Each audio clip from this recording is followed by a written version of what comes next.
So for the best. That was the best.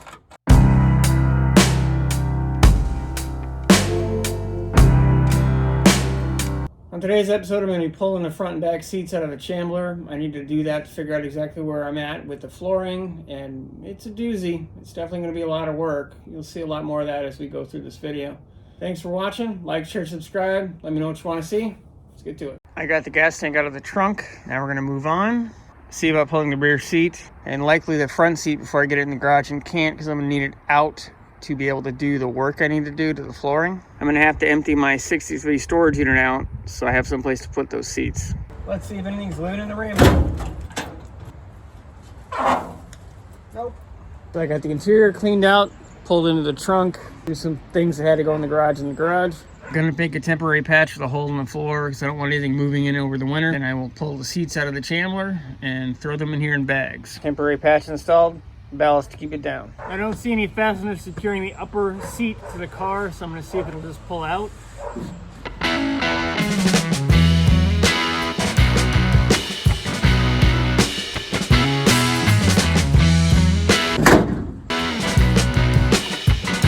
Apparently yes it will if you pull it from the right angle.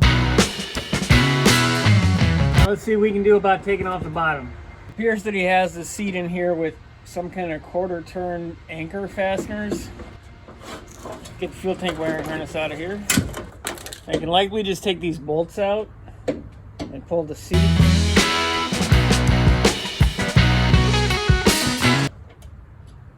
Oh, that's good.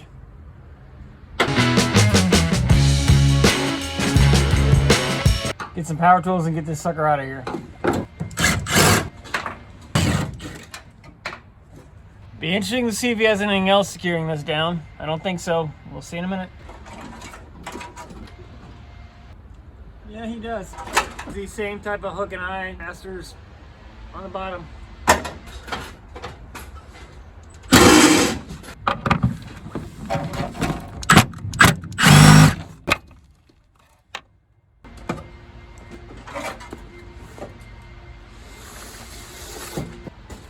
we go. Yeah, absolutely butchered this seat frame to get it back in. Okay, you got me on this one. That's crazy. It's a shame this seat wasn't that bad. Definitely had potential. I got a free pair of deformed pliers. Floor isn't horrible. I might actually be able to use one of the Cherokee seats for back here, but I'm not super worried about the seating at the moment. I'll get this stuff cleaned up. Get the sheet metal that I yanked out of the front before out.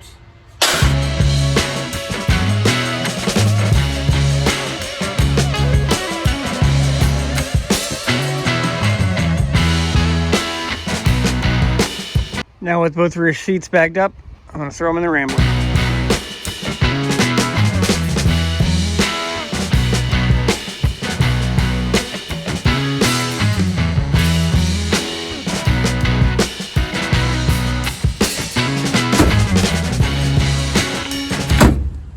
We're on the front driver's side of the car. There are at least 2 mounts on each side of the seat. One in the front on both sides. They appear to be different though, different bolts anyway. And there's one somewhere under here, which I'm not exactly sure how I'm going to get to yet because of the way that he's got this set up, but we'll see. Let's go ahead and get the front bolts off, so I might be able to slide the seat forward enough to get to the back bolts.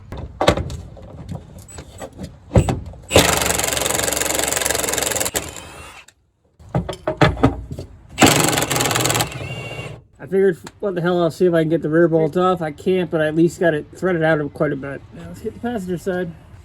Well, the other side was metric hardware. This side is standard. Oh, sweet. I took this bolt out and the seat frame raised up about 1 inch.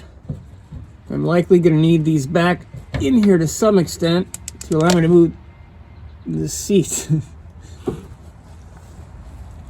I might end up moving the camera because the nut that I need to tighten this back down is underneath the camera. Sorry about that.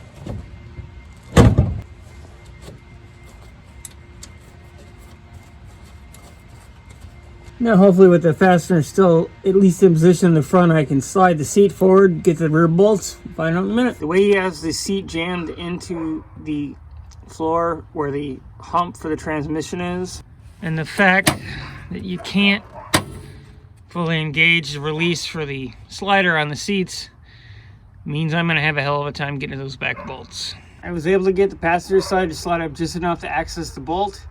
The only problem is now the seat back will not lock in place. Good times.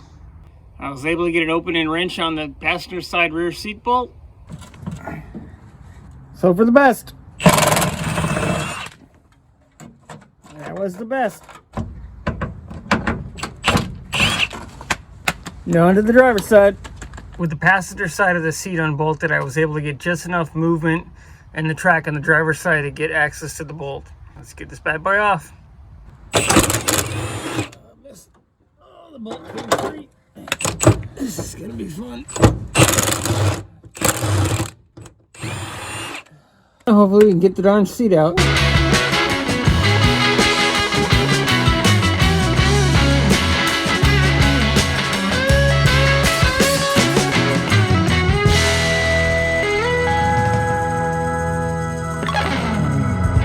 My neighbors were kind enough to come by and help me get the seat out because I couldn't do it by myself, but that kind of made filming a little impossible. Holy crap. He absolutely destroyed the trans tunnel. But the seat's in the storage Rambler for now. It actually looks more appropriate blue on blue. I've got the Chambler in the garage and you can really see the creative way this floor was mounted together. Yeah, I've definitely got my work cut out for me, that's for sure. But I'm looking forward to the challenge. Still not sure what those giant beams are for or from. And like I said in the earlier part of the video, he really went to town on the trans tunnel. And he even carried it on this back area, which would have been where the seat went. I'm just not exactly sure what the plan was there, just to make those seats fit. And then he had to chop the seats up too. It boggles my mind. Thanks for watching the latest video on the Chambler. I was able to fix the back of the front seat. The mechanism was just loose and it gotten old over time. Like I said in the intro, it's going to be a hell of a lot of work getting everything squared up, but I've got a nice plan going. I bought every bottle jack at every junkyard I could find. I think it's all going to come together, but it's definitely going to be a hell of a lot of work, and I hope you follow along because it should be fun. Like, share, subscribe, ring the bell. Let me know what you want to see. See you next time.